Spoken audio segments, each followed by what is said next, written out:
നമുക്കെല്ലാവർക്കും വി.എസ്. അച്യുതാനന്ദനെ അറിയാം, കേരള രാഷ്ട്രീയത്തിലെ അതികായൻ. പക്ഷേ ഈ വീഡിയോയുടെ തുടക്കത്തിൽ ഞാൻ നിങ്ങളോട് ഒരു ഞെട്ടിക്കുന്ന കാര്യം പറയട്ടെ. 1946 വി.എസ്. അച്യുതാനന്ദൻ മരിച്ചതാണ്. അതെ, നിങ്ങൾ കേട്ടത് ശരിയാണ്. 1946 ഒക്ടോബറിൽ വയലാറിലെ ചോരപ്പുഴയിൽ ദിവാൻ CPയുടെ പട്ടാളം മർദ്ദിച്ച് അവശനാക്കി കുറ്റിക്കാട്ടിൽ വലിച്ചെറിഞ്ഞ ഒരു പയ്യനുണ്ടായിരുന്നു. അന്ന് അവന് വെറും 23 വയസ്സായിരുന്നു പ്രായം. അന്ന് അവിടെ അവസാനിക്കേണ്ടതായിരുന്നു അവൻ്റെ ജീവിതം.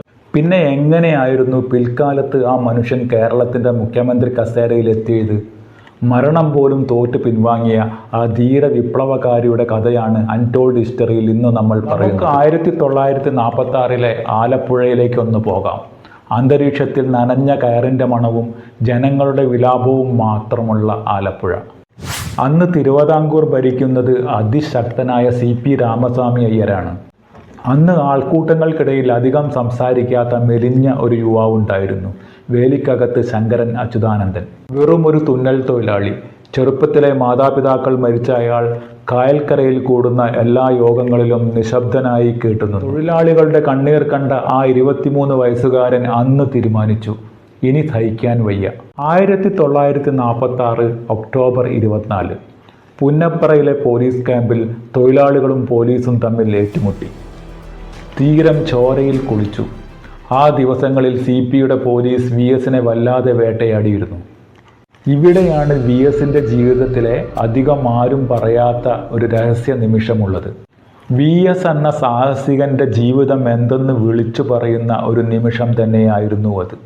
പോലീസിനെ വെട്ടിച്ച് ഒരു സുപ്രധാന സന്ദേശം കൈമാറാൻ ഒരു ചെറിയ വെള്ളത്തിൽ VS അർദ്ധരാത്രിയിൽ വേമ്പനാട്ടു കായലിലേക്ക് ഇറങ്ങി. കായൽ നിറയെ പോലീസിൻ്റെ പെട്രോളിംഗ് ബോട്ടുകളാണ്. പെട്ടെന്ന് ദൂരെ നിന്ന് തൻ്റെ അടുത്തേക്ക് വരുന്ന ഒരു പോലീസ് ബോട്ടിൻ്റെ വെളിച്ചം VS കണ്ടു. രക്ഷപ്പെടാൻ മറ്റൊരു വഴിയുമില്ല. ആ തണുത്തുറഞ്ഞ വെള്ളത്തിലേക്ക് VS പതിയെ ഇറങ്ങി. വള്ളത്തിൻ്റെ ഒരു വശത്ത് പിടിച്ച് വെള്ളത്തിന് മുകളിൽ തല കാണിച്ച് അദ്ദേഹം ശ്വാസമടക്കി മിനിറ്റുകളോളം നിന്നു. പോലീസിൻ്റെ ബോട്ട് തൊട്ടടുത്തുകൂടെ കടന്നുപോയി. മണിക്കൂറുകളോളം വെള്ളത്തിൽ നീന്തിയും ഒളിച്ചും ആ 23 വയസ്സുകാരൻ ലക്ഷ്യസ്ഥാനത്തെത്തി. വിപ്ലവം എന്നാൽ മരണത്തെ മുഖാമുഖം കാണുന്ന ധീരതയാണെന്ന് അന്ന് ആ കായലോളങ്ങൾ പോലും പരസ്പരം പറഞ്ഞു. പക്ഷേ 2 ദിവസത്തിന് ശേഷം കാര്യങ്ങൾ മാറി മറിഞ്ഞു. ഒക്ടോബർ 26 പോലീസ് വയലാറിൽ നരനായാട്ട് നടത്തി. ഒടുവിൽ VS പോലീസിൻ്റെ പിടിയിലായി. കൊടിയ മർദ്ദനങ്ങളായിരുന്നു അദ്ദേഹത്തിന് ഏറ്റുവാങ്ങേണ്ടി വന്നത്. ബയണറ്റ് കൊണ്ട് അദ്ദേഹത്തിൻ്റെ കാൽപാദങ്ങൾ കുത്തിക്കീറി.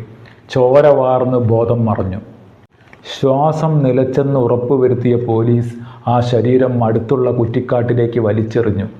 VS എന്ന തീപ്പന്തം എന്നേക്കുമായി അണഞ്ഞുവെന്ന് CPയുടെ ഭരണകൂടവും കരുതി. പക്ഷേ ചരിത്രം അവിടെ അവസാനിച്ചില്ല.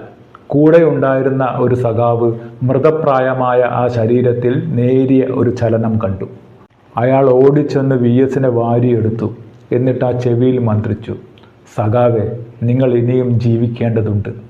അതായിരുന്നു VSന്റെ 2ാം ജന്മം.